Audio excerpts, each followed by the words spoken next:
So I just had an opportunity to direct second unit at Homestead, and we did a bunch of action scenes and large days, and it was a ton of fun.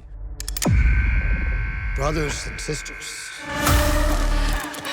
that valley of criminals and their so-called homestead will burn, and then shall we rise up in their ashes and crush their charred skulls beneath our boots. With that, stop!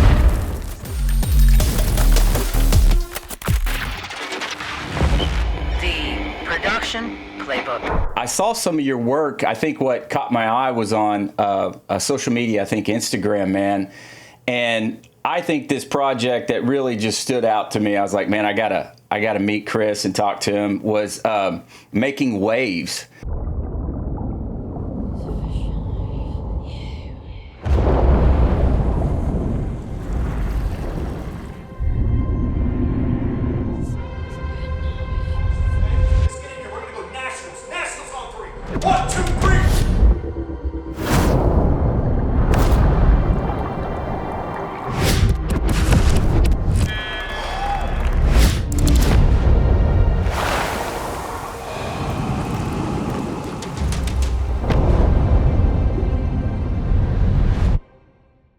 Man, that was so beautifully shot. And now correct me if I'm wrong here. Was that for the Olympics? So, a little story behind there. I'll just be fully open. So we got approached. It was me and my friend, a DP friend of mine. We got approached to. They were building out a stock library, and they were like trying to do this swimming thing. And so I was like, "Great, I'll do it." And they had a little budget, and it was one of those like. I had a little treatment sitting in the background because I'm always, whenever like creativity flows, I'll sometimes just write ideas down and build out treatments. And I had this treatment of just like these visuals of swimmers. And anyways, and I just threw it at them and I was like, hey, what do you guys think of this thing? And they're like, we love it. Let's do it. And then, it was just a 1-day shoot. And we just got really creative with it and super fun with it. And then I just threw together a little director's cut and then it kind of turned into a little spec thing at the end of the day. So nothing crazy. It just like adds to the portfolio. Just a fun, we shot on the Ember and like, it was just, we had all the toys out there. My buddy's got all the camera toys. So, and then we had all this free talent. Like I guess the people we're working with like knew all these swimming people. And one of the guys we were working with, like the main lead, he was like 0.2 seconds away from like getting selected for the Olympics. And so I was like, this is our boy. I was like, I would have casted him if I had the chance. And we just got thrown him. And I was like, and it was funny because the coach, we had this whole coach and the team, he was like not happy that I was like focusing on this guy. He was just like, we got to focus on the team. And I'm like, no, this is my character. This is my boy. Well, I knew like any story needs at least even, it's just like a visual piece, right? It's like a poetry visual piece. And I knew that like I had to focus on one person at the end of the day. If it becomes about everybody, we didn't have the scope and scale to try to make it about everybody. And we still had like the extras and the people that kind of gave it some team camaraderie vibes. But I was just like, the guy was getting mad at me. I was like, I don't care. Like, you're not paying me today, so you're not the client. So I have to ask, man. I have to ask, like, what type of can you say like roughly what budget you had for something like that? Because it looked amazing. So you got to remember, I didn't get paid, and then we brought in some favors. But I think we had 30 grand for the day. So nothing crazy, but enough to like bring out a G&E team. We had the, Alexa 35 and like, I forget what lenses. There's some fancy lenses, I forget nowadays. We're shooting all sorts of lenses. I love some of the style that you shot. Some of the style of the slow-mo. And then we brought out the Ember. I had the Ember. I drug out the Ember, which was super fun. But we were just struggling with like light with the Ember because I could only shoot 400 frames on the Ember. I wanted to shoot 900, but it was just so dark in there. And we had like a bunch of lights pumping in, but we couldn't expose for the 800 frames. But it still worked. Like we had a little fish tank stuff and a little above and below the water stuff. And it was just like me and my buddy just really, I had a little shot list for the day. No storyboards. I just kind of went in with instincts and I was like, let's just go shoot something cool. We had the Alexa 35 underwater, which was awesome. And it was cool. That opening shot where he's just like sitting in the water, like all zen. That was one of those classic set moments where like we're running out of time. We have like 10 minutes left of the day. And I was like, just trust me. We get this one last shot. It's super important. And it turned into be the coolest shot of the whole thing. Yeah. And of course, Yeah. we shot in like the last 10 minutes because we were shooting all the above water all day long. Then I was like, okay, we got to get underwater and start shooting underwater stuff. And it's really hard to communicate underwater, right? So like my DP is underwater and we have like a comm system, but it doesn't quite work like we wanted. And, you know, it's hard to frame things underwater, and I'm trying to communicate to him that like, no, don't pan with him, hold the frame, don't do this, and we got to reset. So it was a whole experience to work underwater and try to like direct underwater more than anything, to be like, no, this is what we're trying to do, and not just a bunch of B-roll. But yeah, we had a whole like it was a full up housing. Like it was, my buddy has gotten into Andrew Barrera has gotten into underwater stuff, and so he bought a house in First 35, and I was like, great, well, let's shoot this. I was like, we'll shoot an FX3. Well, that's what I was going to ask is like, that's a pretty big camera package to have that underwater housing. Yeah. What would something like that run? I think it's like a $30,000 underwater housing deal. Wow. I don't That's what I understand was the thinking, economics man. of I don't buy gear that just like the specialty gear. I'm like, I have a camera package and a lens package. And I'm like, I don't know. What are you going to do? Everything Like, pay else. that thing off? Yeah. No, never. It's just going to sit in Yeah, the, exactly. It's going to go to the garage and it's like, yeah, we tried to rent it out. And then Well, what's funny is if you try to justify it, you become the underwater director because you're just trying to justify it all the time, and you just You gotta like be your the entire surfing reel is guy. underwater. Yeah. Yeah. I find, and the cameras change out so often where I'm like, okay, what does this thing last? Like 3 years? You got to be running the thing all the time.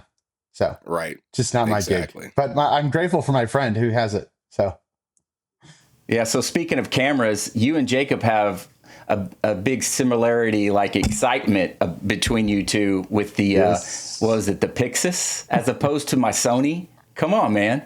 So Tell us about just so like good. your here's choice. the thing if we want to talk gear and technicalities, like, you know, cameras have gotten so good. I mean, you could shoot, it's hard to even pixel peep anymore. They're all good.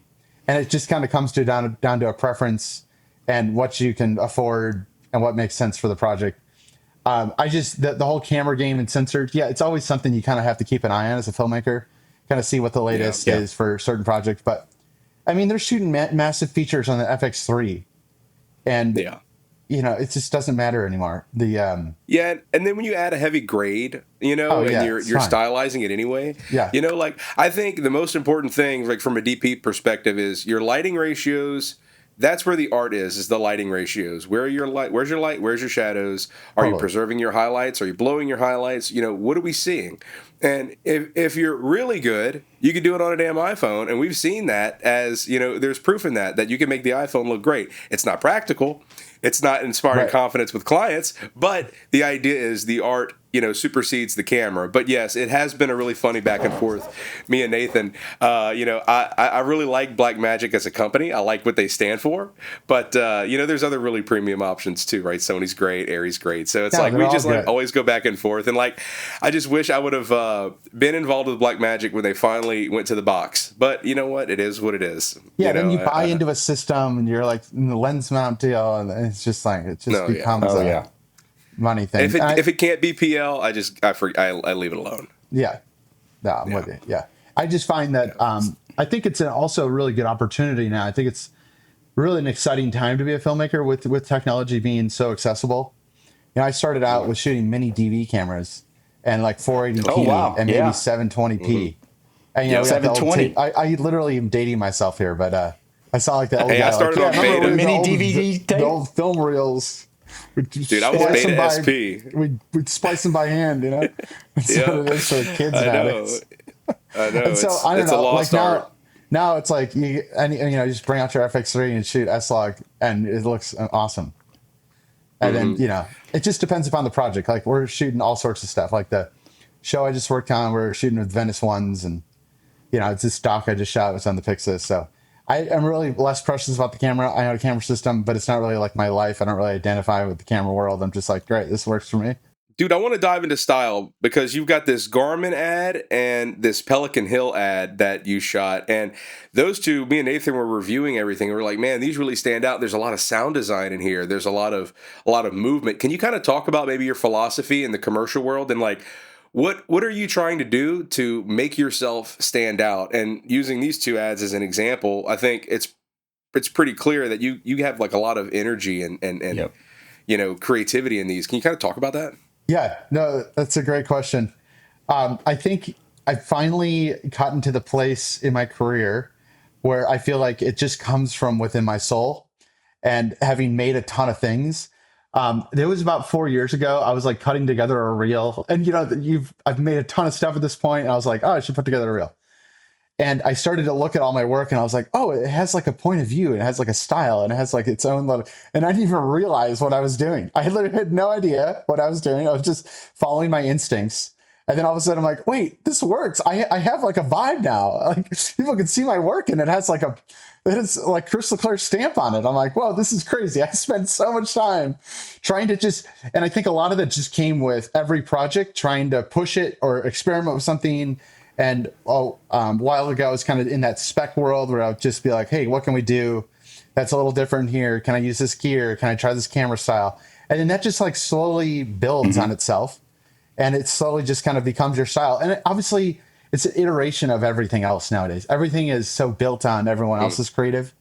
And we're just iterating on someone else's piece of work. And like, oh, cool, that's awesome. What if I did this here? What if I did that here? And it was actually interesting, just kind of where inspiration comes from and like little things you save. There was an old Apple commercial. I forget, it was like an Apple Watch commercial. I wouldn't say it was like 2018, 2019. And there was this shot and it filmed the puddle, and then a camera like flipped up and it like did this whole thing. And I kind of filed that away in my brain. And then when I got an opportunity to shoot for Garmin, I was like, oh, this is cool. What if we shoot the puddle in reverse? And then it motivates the camera into the next scene. We're all quite alike, really. All a bit odd in the things we share. The shared passion for suffering. The perfection of planning. Or not. The celebration of a finish. Or the thrill of a QOM. The agony of being broken by the thing you love.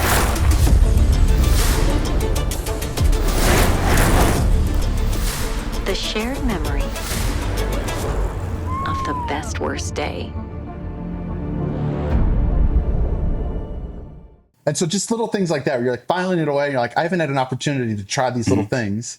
And then it kind of just iterates on itself. And you're like, whoa, this worked. And then now the next time we get that opportunity, it's like, how can I even make that cooler and better? Because I've done that before. Yeah. Then with like the Pelican Hill thing, it's like, I'm always trying to, there's a lot of ways, especially in like the hospitality space, we've seen like so many kind of boring, like little lens filters in the front, everything's shot in slow-mo.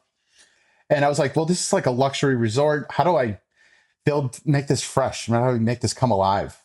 And it just kind of comes down from like the point of view of the project in the beginning. Like, what am I trying to do? What feeling am I trying to get after? And then it kind of just iterates from there. And then it was a classic shoot that I think we were just like, let's just throw the ingredient list, as I say at it, where it's like, okay, we got our epic handheld stuff that gives us our energy. We've got our big drone shots. We got the like intimate tripod moments. And so I just try to think of it like an ingredient list. Like, okay, you got your steak, you got your seasoning, you got your, it's like, and then I just throw it at it. I'm like, oh, this is the section for that one. This is the section for that one. And then it kind of just all cuts together.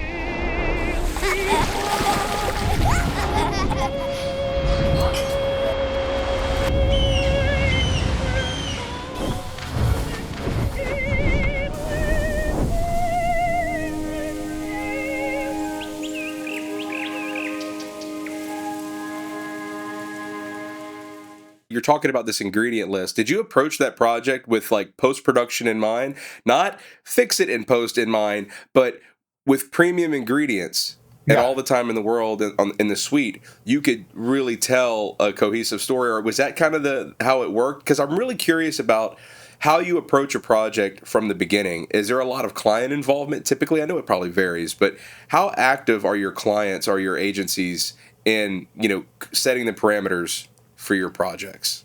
yeah, I mean, usually comes in with a brief. This is what we're trying to do. And then this is why they bring me on, is to try to make it new, fresh, different.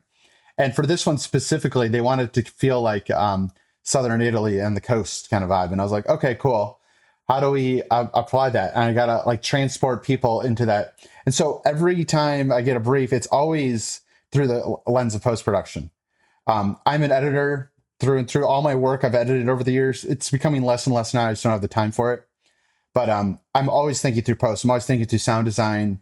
And I'm like, I know what we can do. Or I'm like, okay, I know what we can do in post here. Let's grab this little insert. It seems dumb. We're spending a lot of time on it, but like this will like come alive if I add a little sound in there. And it was even like that Pelican Hill opener of like the 12 mil wide of like the fruit. I'm like, I'll just get in there and it'll be like a really interesting macro. So yeah, post is literally pinnacle for me. I'm always thinking through post. I can see the edit before we even, as we're shooting, I'm like kind of cutting it together in my head to be like, oh, this is awesome. This is like way better than I ever planned for.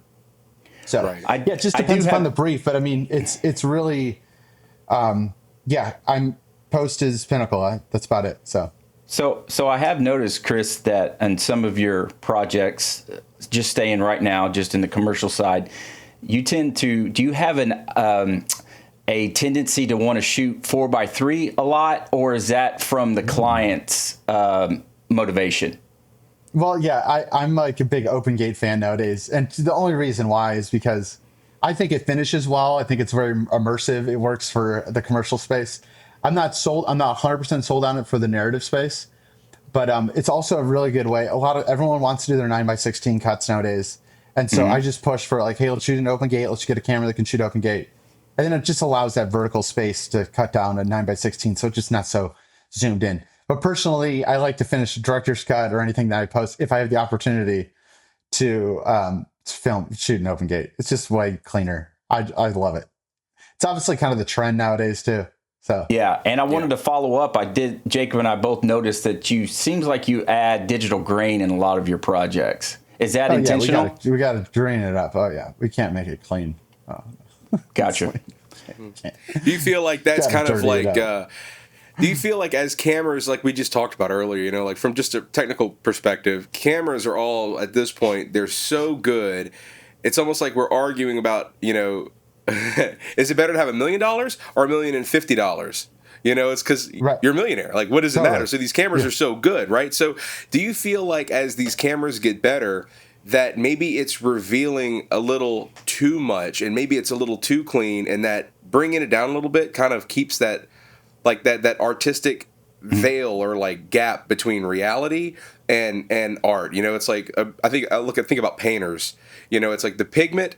You have an idea when you paint, but there's still a brushstroke and there's still a canvas and there's still pigment and there's still limitations. Yeah. It seems like with these cameras, they're practically good for for like surgical applications. It's too good. Do you feel? Yeah, so is that just like a baseline, like kind of like nerf it a little bit? Dirty it up as much as possible, to be honest. I'm always trying to dirty things up where I'm like, what lens can I get that has a characteristic that's just not so clean and digital? And then in post, I've got a couple tools that like dirty up the frame again, add some grain. I'm just always trying to bring it back to that kind of organic film tone. Yeah. That I think every filmmaker's have. The whole like cinematic thing is so overplayed nowadays because it's like, that's like an easy thing to get. But yeah, I'm always pushing to like, how can we dirty this thing out? What are the oldest lenses I can use on certain projects? Or like, what is the lens that like gives me the most characteristic?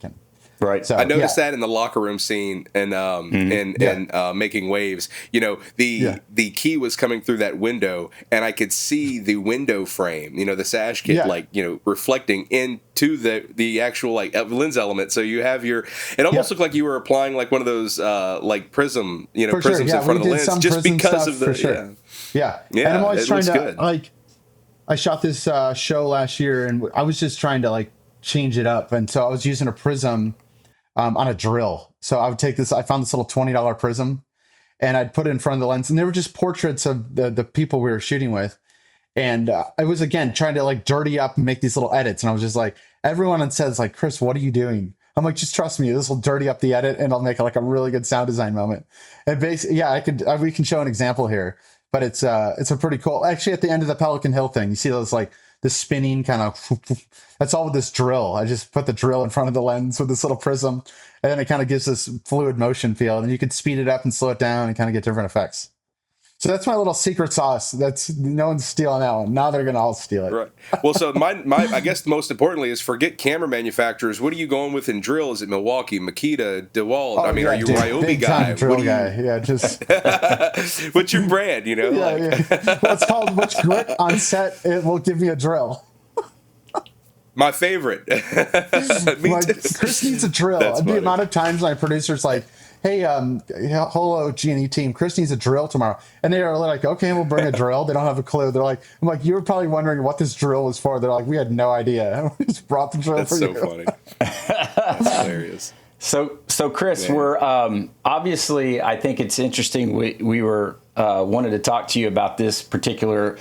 It's like, it's easy for us in our industry to get typecast, like not as actors, but also directors, like in a certain genre, or like, let's just say if you start out your career in commercials, it's hard to break into narrative, or if you happen to fall in reality, it's tough to get into commercials and vice versa, right? So when we spoke about a year and a half ago, and then to where we are now, it seems like we were talking about your process. You wanted to kind of get into more narrative on the film side.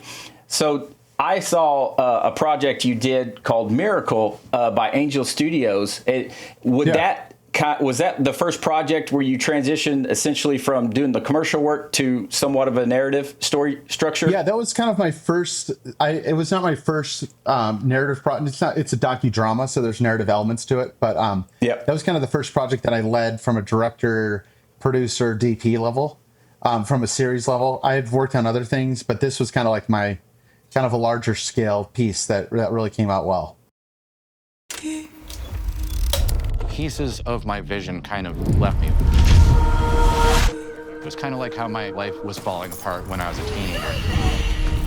When I woke up, I found that I wasn't in my bed. I was in the back of an ambulance. It was the most disorienting thing in my whole life. Something went horribly wrong. I can't get out of this pain. I believe God could heal me, but would he heal me? Before medical school, I had never seen a miracle. I've never heard of a miracle.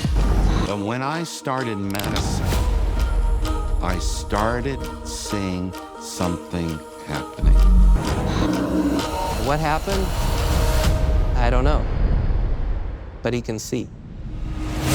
Miracles are happening all over the world. I instantly knew something had shifted. This is a completely medically anomalous outcome. That is not a thing. MS does not get cured. God is not limited by what we consider the possible. There was no clear naturalistic explanation. Somehow, these dying patients were surviving. How do you describe that? That is a miracle.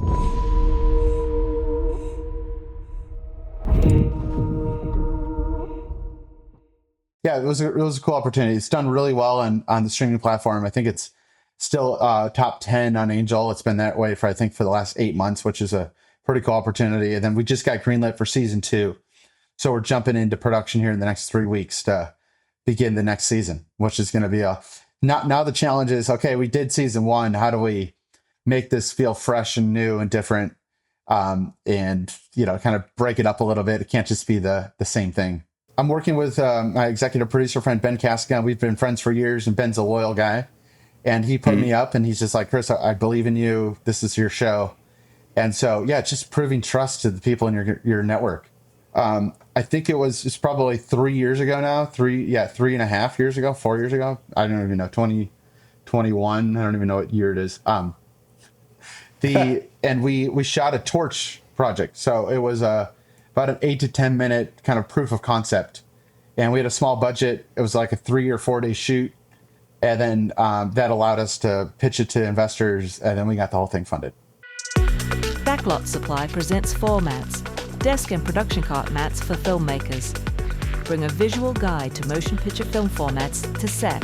Get yours today. Visit backlotsupply.io.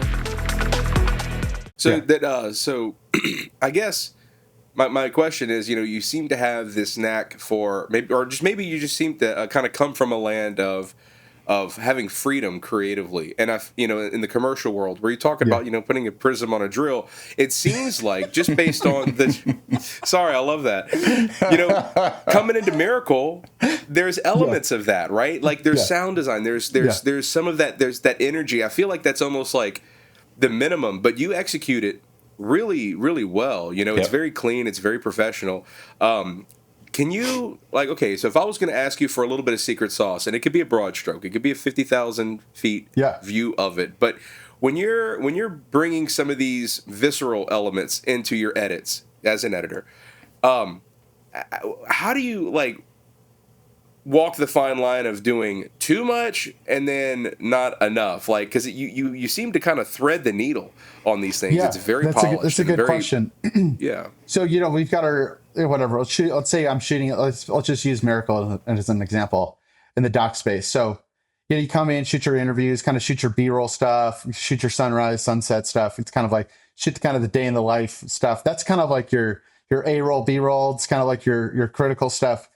But then I'm always like, okay, now how do I spice it up? Where's my salt and pepper? I don't need much. I just need 10 minutes, 15 minutes to do something interesting. And that's where just give me the drill, or, give me a prism, or give me a quick handheld shot. And I'll do it'll be like somebody sitting in a chair, but I'll just shake the camera. Then I'll just use 3 frames of that. And it'll be like, you could use those little beats in the edit. So I'm like, I have kind of in the back of my head what's a little ingredient list that I can use for each interview that we're doing. And then it's really just for the edit. At the end of the day, and then the edit comes alive. The editor's like, oh, this is great. We can actually make this interesting now, not just a boring talking head interview. So you're basically, I guess, because it's so cool, because you're in your head and okay, even if I'm not editing this, I know what an editor would probably like to have access to. It's better to be left on the floor than be looking on the floor for something you don't have, right? Yeah. So, but that's really cool. So you're getting your meat and potatoes first, and then you're like, well, how can I spice this up? And you're talking about getting these inserts, maybe a little handheld. That's really cool. And I see that. Now, has that transitioned at all into, this more fitting, I guess, for Miracle, but going into Homestead? Does that translate as well, or is this a little bit more? That's Homestead's what I had a feeling. Yeah, Homestead's a whole different world. Talk about that, man. Yeah, no, Homestead. So I just had an opportunity to direct second unit on Homestead, and we did a bunch of action scenes and large days, and it was a ton of fun. The Lord wants you to lead a force against the great evil. You can't steal food from us. They're starving. Whoever's stealing from us, they will die first.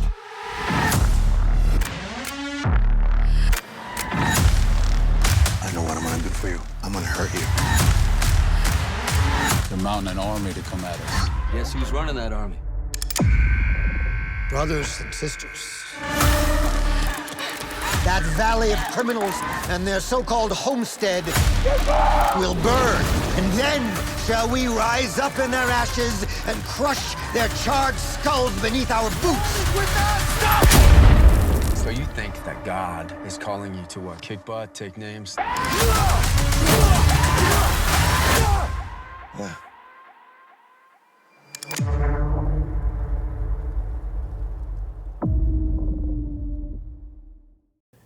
But yeah, a whole different beast from a documentary you can kind of play because you're kind of building it in the edit, and even in a commercial, it really depends upon the commercial that you're shooting.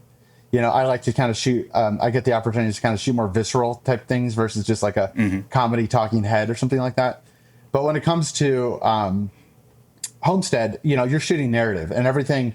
What's on camera that's about all you get. You got to cut. You got to think way differently. You're thinking through pacing and staging, and it's a whole different world. Actor performances and everything. All performance and how it's going to cut together. And then we're like, okay, how do we fit in this beat of this guy checking his wound? And okay, this is really clunky. And how do we clean that up? And then also how do you not just shoot a million things? You only have a certain amount of time. And so you're like, okay, what's going to be our best coverage for a scene that captures the story the best? So yeah, whole different beast than a doc project. But I think narrative is a little bit, I mean, just like any project, but I think especially with narrative, it comes down to a lot of instincts because on set, you're making decisions that you can't edit away from. Sometimes you can, but you're making decisions that like in a documentary, you can be like, that's fine. I'll just zoom in a little bit, or I'll cut to this thing over here, or the B-roll is fine. It doesn't have to be crazy. But in narrative space, it's like, walk up. Yeah. Cameras.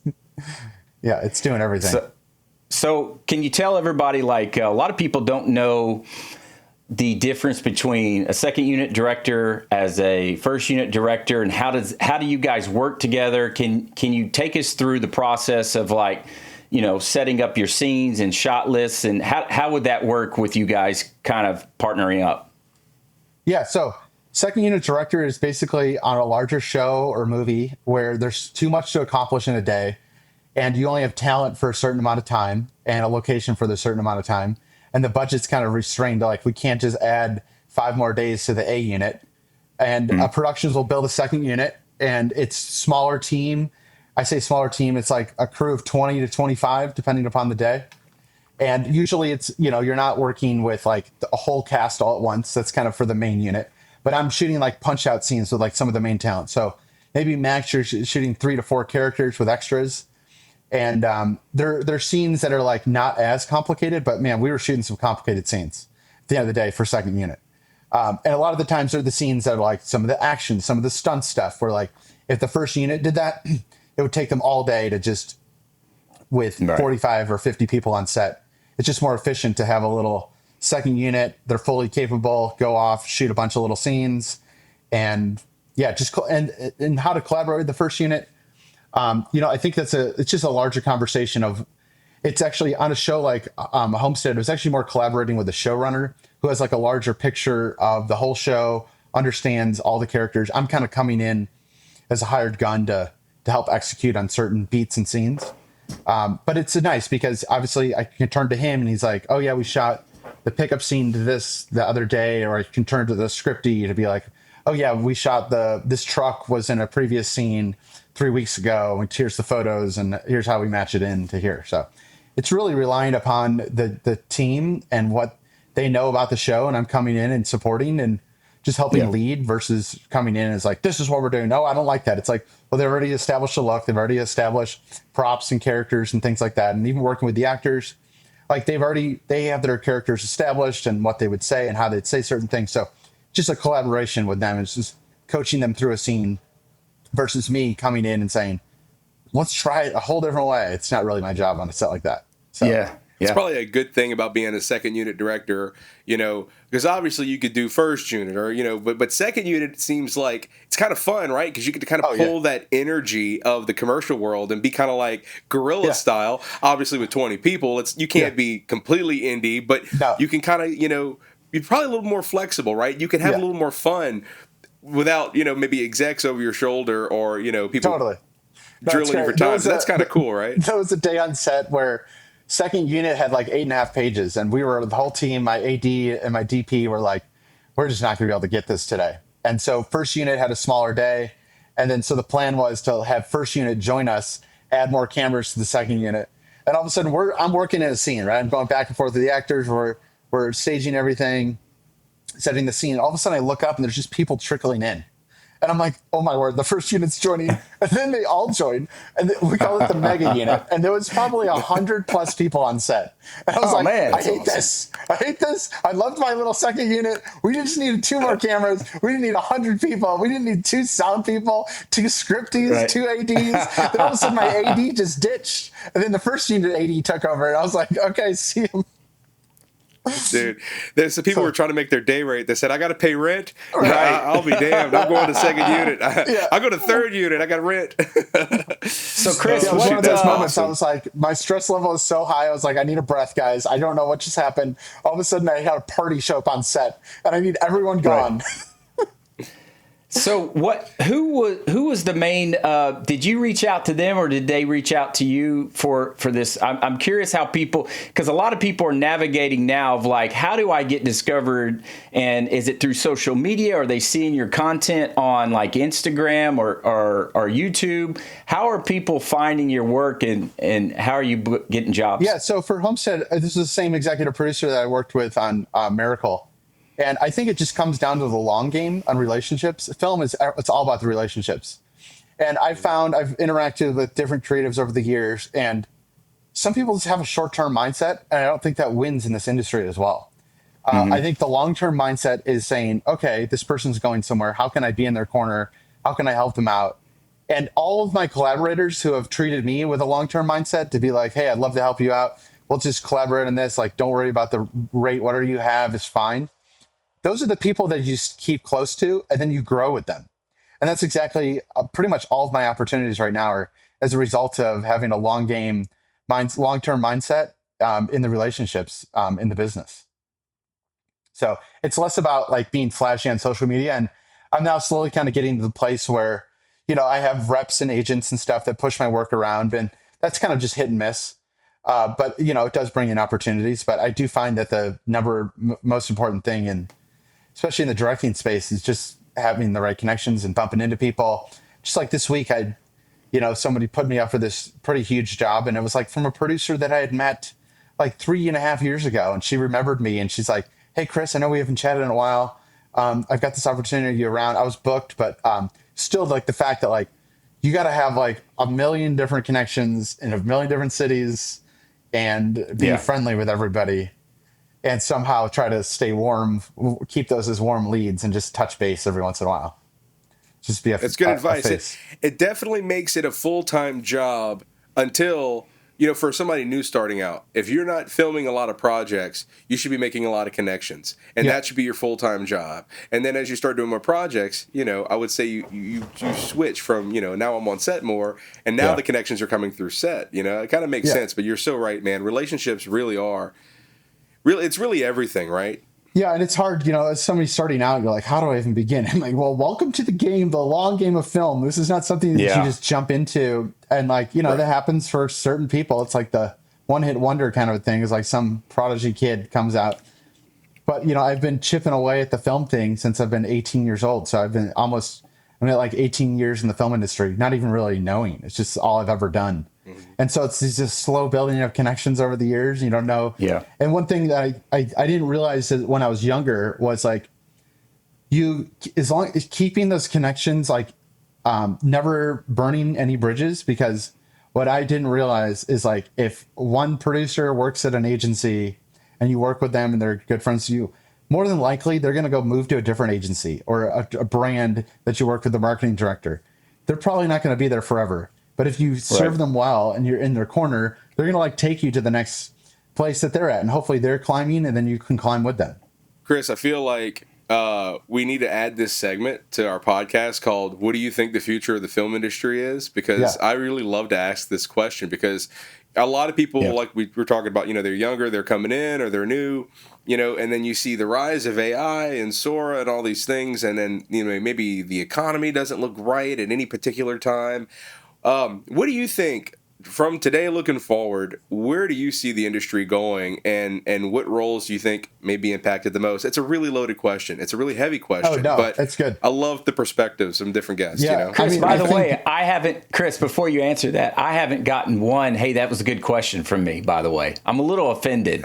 Jacob got all the good questions. Jacob's over there philosophizing is the problem. I know. Sorry. He's just philosophizing. It's an affliction. I don't know what to tell you. Jacob's asking all the questions. To jump in on that, I think there's two different aspects of it. I think you can look at the industry right now and doom and gloom. And there's moments where I definitely look at that, where I'm like, shoot, like everything's trying to go to AI. And now I'm like talking to clients and they're like, well, we can maybe do this with AI. And I think that it's lowering the price. It's lowering the perceived value that filmmakers produce even more than ever.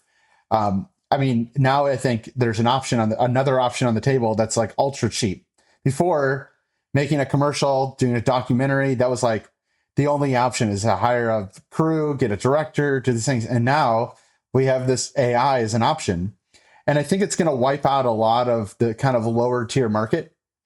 But I also think that it's an exciting time to be a filmmaker, because the people that are kind of the writer directors of the space are, I think, more than ever, you need to be like a Swiss Army knife of a filmmaker in order to survive in this industry.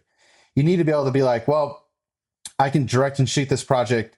And, you know, if you're the top 1%, obviously you don't need to do that. But I think that having the multiple skill sets is the thing that's going to keep you alive into the future. It's being able to have competency in the producing space, having competency in the DP space, and then really understanding the whole crew on every single level. Like, I think the era of like where the director was more of the liaison to the client and the agency, where he didn't really know the film process. He kind of just comes in and like knows how to talk to the agency. That'll be there, but I think that space is slowly shrinking, and it's becoming full of like, just look at what Gen Z is doing. Look at the YouTube space right now. They're creating amazing content, and they're starting with even smaller cameras than I ever started with, and they're producing awesome stuff. And I think that that trend is only going to continue. And I think it also is proof in the feature space. Like, these tentpole films are not doing well, right? The sweet spot right now is that kind of that ultra indie. I say ultra indie, but in that sub $5 million space is where the films are getting made and actually making money back. Like, the era of like, hey, we're going to raise $20 million and have our film make money back. Obviously, those films are still there, but as an indie filmmaker, there's a huge opportunity to make a sub $2 million movie, sub $5 million movie, and that to actually profit.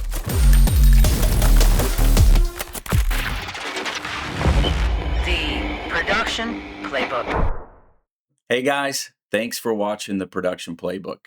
You can find us wherever you get your podcasts: Apple, Spotify, Amazon, and iHeartRadio. Also, check out Backlot Supply, our store for filmmakers like you, me, all of us.